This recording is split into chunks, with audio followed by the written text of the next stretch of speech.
enormously. Continuously. Hello everyone, welcome back to the अवतार दोला YouTube channel.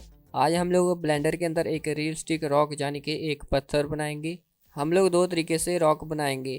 First हम लोग मैनुअल तरीके से, और सेकंड हमारे पास एक ब्लेंडर के अंदर टूल है उसको देखेंगे और एक रियलिस्टिक रॉक बनाएंगे। तो चलिए वीडियो स्टार्ट करते हैं। इससे पहले अगर आप लोग ब्लेंडर शुरू से सीखना चाहते हो तो आपको हमारे चैनल पर ब्लेंडर फुल कोर्स नाम से एक प्लेलिस्ट मिल जाएगा, जिसमें मैंने ब्लेंडर को जीरो से स्टार्ट किया है और बहुत ही अच्छे से एक्सप्लेन किया है। तो अगर आप में से कोई ब्लेंडर सीखना चाहता है तो आज ही हमारा यूट्यूब चैनल सब्सक्राइब करो और 3D सॉफ्टवेयर सीखना फ्री में स्टार्ट कीजिए। तो आप चलते हैं वीडियो की तरफ।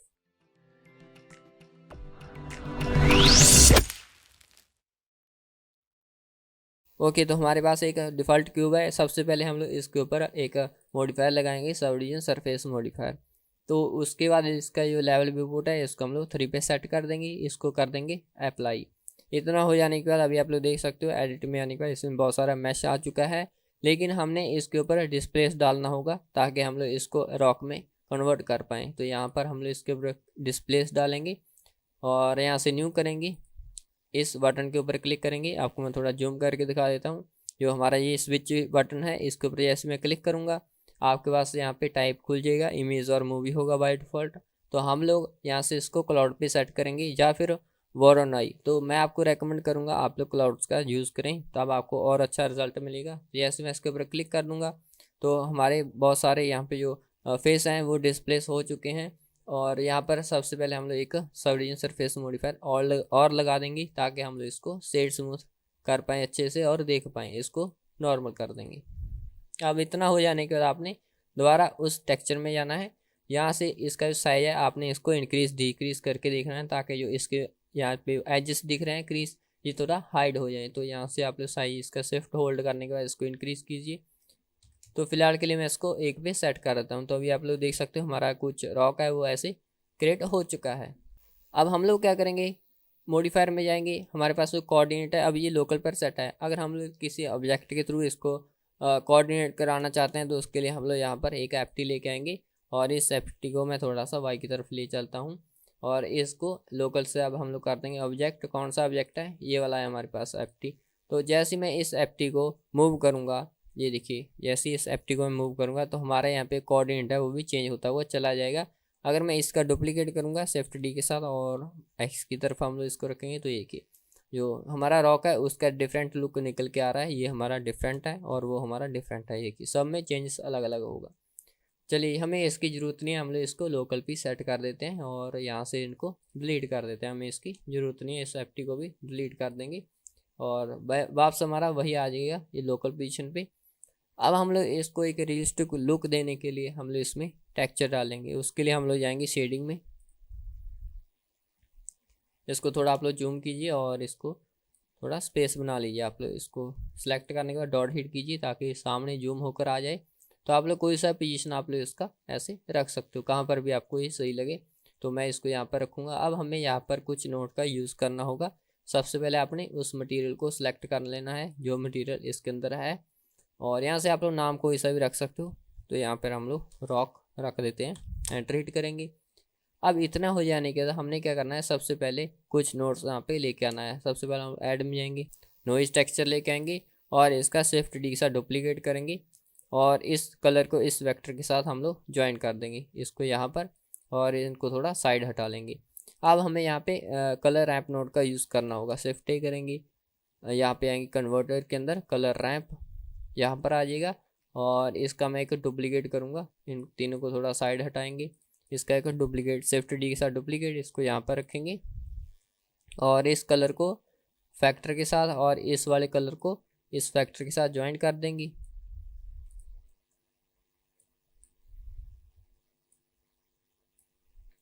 और ये वाला कलर है इसको वेस कलर के साथ। तो यहाँ पर आपका सिस्टम थोड़ा हैवी होगा, तो मेरे पास अभी इतना पावरफुल तेज सिस्टम नहीं है ताकि ये रियल टाइम हमें रिजल्ट देता रहे। थोड़ा मुझे वेट करना पड़ता है, प्रोसेसिंग लेता है, बहुत स्लो मेरा सिस्टम है। तो चलिए अब ये हो चुका है। अभी आप लोग देख सकते हो हमारा रॉक है उसमें जो डिस्प्लेसिंग है यहाँ पर black and white colour fill हो चुका है। ये अभी आप लोग देख सकते हो। यहाँ से अगर हम लोग आगे पीछे करें तो अभी आपको दिख रहा होगा। तो कलर हम लोग बाद में इसमें कोई सा भी चूज़ कर सकते हैं। अब हमें इसको डिस्प्लेस करना होगा। यहाँ पे हमारे पास डिस्प्लेसमेंट है, यहाँ पर हमें एक नोड का यूज़ करना होगा। शिफ्ट करेंगे, वेक्टर के अंदर जाएंगे, डिस्प्लेसमेंट, और इस डिस्प्लेसमेंट को इसके साथ ज्वाइन कर देंगे। चलिए अब इतना हो जाने का यहाँ पर हमने जो इसका फैक्टर है इस टेक्सचर नोड का, इसको हमने यहाँ पे हाइट के साथ ज्वाइन करना होगा। तो चलिए जैसे हमने हाइट के साथ इसको ज्वाइन किया, अब हम लोग यहाँ पर कोई सा भी इसमें कलर डाल सकते हैं। तो इस ब्लैक को थोड़ा सा हम लोग ब्राउन की तरफ रखेंगे, कुछ इस तरीके से। हाँ, ये वाला सही रहेगा। और इतना हो जाने का यहाँ से भी आप लोग इसको आगे पीछे करके देख सकते हैं। यहाँ से डार्कनेस जहाँ से आपको कम ज़्यादा लगे तो आप लोग अपने तरीके से इसको यूज़ करके देख सकते हो। अब हमें यहाँ पे आ जाना है, हमने यहाँ पे इसका स्केल 5 पे सेट रहने देना है। अपने हिसाब से आप लोग इसको कम ज़्यादा भी कर सकते हो। इसमें डिटेल है, तो जैसे इस डिटेल को मैं 5 पे सेट करूँगा तो इसमें अच्छा और भी जो हमें रिस्टैक एक टेक्सचर होगा, लुक होगा, वो हमें निकल कर आ जाएगा यहाँ पर हमारे रॉक के अंदर। और इसका रफनेस है, रफनेस आप लोग यहाँ से इंक्रीज डिक्रीज करके देख सकते हो। अगर आप इसको कम करोगे स्मूथ होता हुआ चला जाएगा।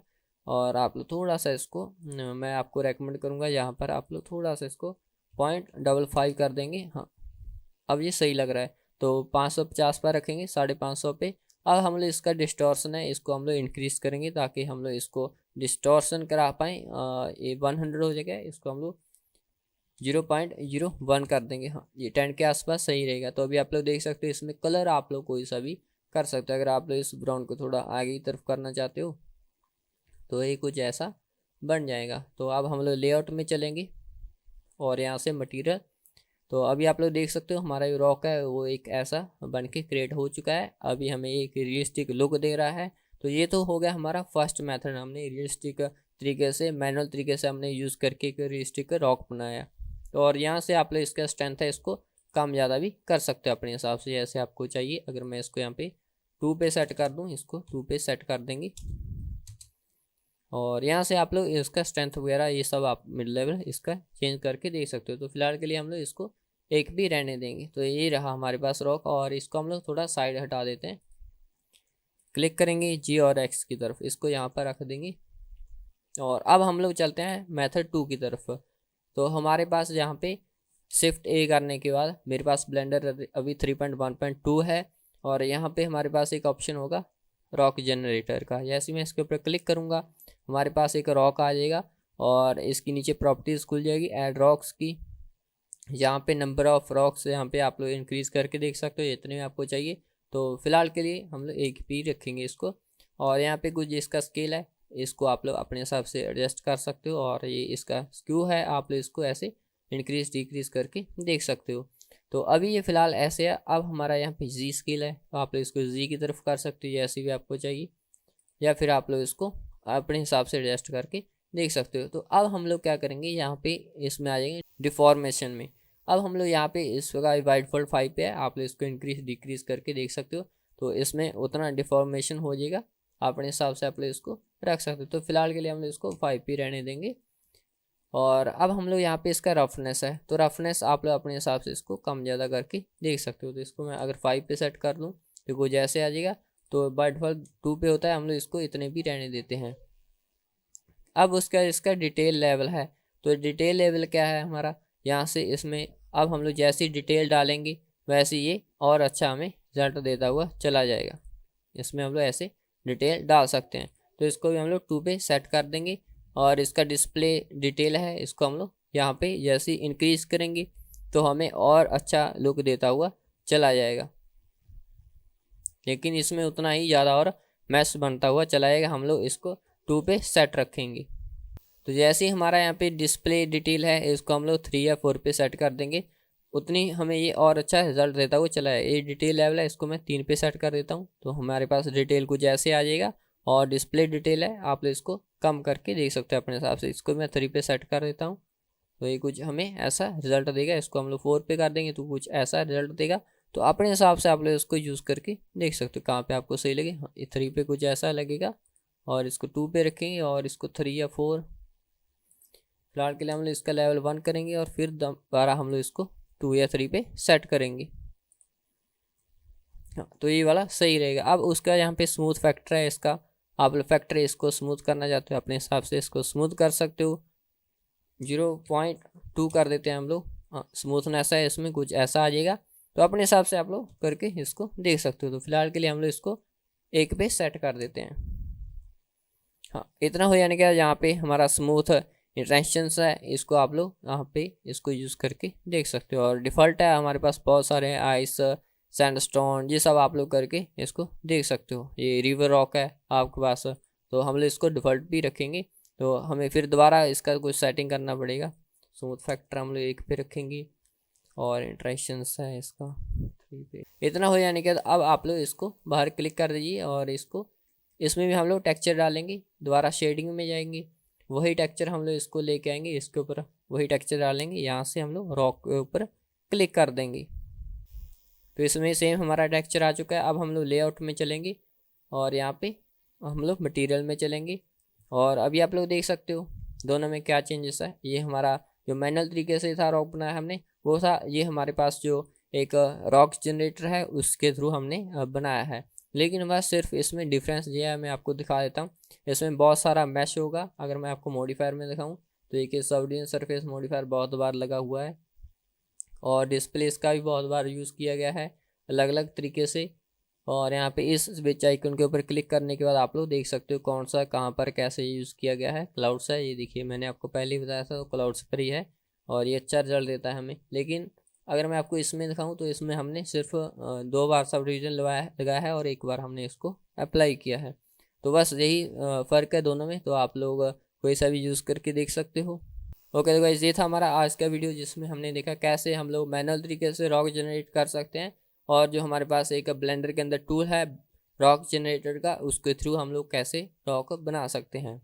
तो दोनों में से आपको कौन सा मेथड अच्छा लगा है मुझे नीचे कमेंट करके ज़रूर बताएं। तब तक आप लोग इसका प्रैक्टिस कीजिए। Bye bye.